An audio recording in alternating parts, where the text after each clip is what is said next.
Success Adekambi ní gbogbo àwọn èèyàn fi ìjókòó yẹ sí lọ́jọ́ tó ń ṣe ìkójáde orin ẹ̀ tuntun tó pè ní Tujuka lórí òkè téńté ìyẹn nílé ìgbafẹ́ Le Pasha ti ìlú Ipobe.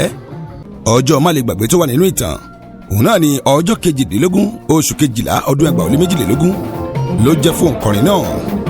Ẹni tó ti ṣe rẹ́kọ̀dù alákọ̀ọ́kọ́ àti ẹlẹ́ẹ̀kejì ló fẹ́lẹ́ ìpẹ́lẹ̀ kẹta níbi tí ogunlọ́gọ̀ àwọn tí wọ́n jẹ́ fáǹsì ẹ̀ ti láǹfààní láti yọjú síbẹ̀. Olórí Success Adekambi ìyẹn já bàbá pẹ̀lú àwọn òṣèré ìlú mọ̀ọ́ká olórin eléyìí tá a lè kà tán ló yọjú síbẹ̀ ní ọjọ́ náà. Honorable Kusonda Mukaram Ajibade àti olóyè Clement Kushade Adéyẹmí pẹ̀lú alága ìjọba ìbílẹ̀ ti ìlú Ipobe ló fi ìjókòó yẹ òǹkọrin ọ̀hún sí lọ́jọ́ ọjọ́ náà.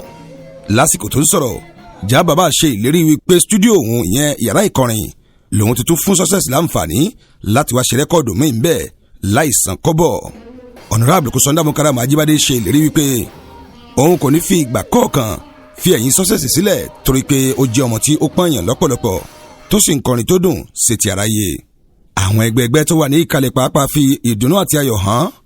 Ọ̀túnba ìlú Ipobe Alhaji Fatai Yaro àti President Gbobaniyi pẹ̀lú àwọn lẹ́ẹ̀kan ló tún wà ní ìkàlẹ̀ lọ́jọ́ ọjọ́ yìí. Alhaji Fatai fi ìdùnnú àti ayọ̀ fi náà ọ̀pọ̀lọpọ̀ owó fún olórin ìlú mọ̀ọ́ká náà àtàwọn ẹgbẹ́ bẹ́ẹ̀ lọ tó wà ní ìkàlẹ̀. Àkàkàtà làwọn alága tó yọjú síbẹ̀ ní ọjọ́ yìí tí wọ́n fi tìdùnnú tayọ̀ fi hàn sí ìlú mọ̀ọ́ká náà eléyìí tí a pè ní Success Adekambi.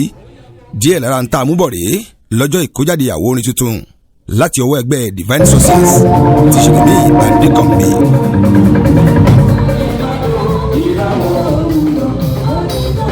Lọ́jọ́ yìí ìgbádùn rẹpẹtẹ ní Success Adekambi tẹ àwọn olólùfẹ́ rẹ̀ sí níbi tí kò wá ti ń dansia lágbo ọ̀hún tí wọ́n sì fi hàn. Ìgbésẹ̀ tí Success Adekambi tó sọ pé ó kàn òun náà ní láti má ṣe dúró àti má ti rọsẹ̀ nínú ẹgbẹ́ òun nítorí pé àsìkò táwọn olólùfẹ́ òun tí wọ́n ń fẹ́ òun sí ni wọ́n rí.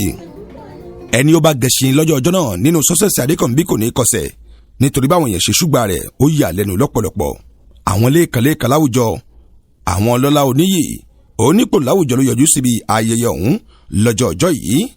Ní kété ìgbà tí Honorable Kusonda Mukaram Ajibade tó ṣe àwọn ìsíta gbogbo àwọn tí ó wà ńbẹ̀ ló fi gbólóhùn ẹ̀kárí láyé kan. Alága ìjọba ìbílẹ̀ ti ìlú Ipobe olóyè Dínà Símọ́ Adébáyọ̀ ó tọrọ lọ́wọ́ já bàbá láti rí i pé ó fi àwọn ọmọ ìlú Ipobe tí wọ́n jẹ́ òǹkọrin sáwọn àyè ńláńlá eléyìí tí òun ti wà láàrin olórin àgbáńlá ayé. Ayẹyẹ ọ̀hún wáyé lọ́jọ́ ọjọ́ yìí eléyìí tí ọ̀pọ̀lọpọ̀ àwọn èèyàn tó wà níkàlẹ̀ wọ́n dunnú lórí bí ó ṣe lọ. Iléeṣẹ́ Solo TV láǹfààní láti wà ńbẹ̀. Wàsíù Adédèjì ló gba àwòrán sílẹ̀. Kásùmù Ṣọlá ló ti ń jábọ̀ ìròyìn fún iléeṣẹ́ Solo TV. Ẹ̀yin ni mo máa bẹ̀rù mọ́ torí ayọ̀bọ̀ lòwúrọ̀ òwúrọ̀ tó lógo fẹ́rẹ̀ dènà ayọ̀ máa bọ̀ lòwúrọ̀ ayọ̀ máa bọ̀ lòwúrọ̀ ayọ̀ máa bọ̀ lòwúrọ̀ ẹkún lè pẹ́ títí dalẹ́ ṣùgbọ́n ayọ̀ bọ̀ lòwúrọ̀. Solo TV ìmọ́lẹ̀ gbogbo ọmọ ànàgó.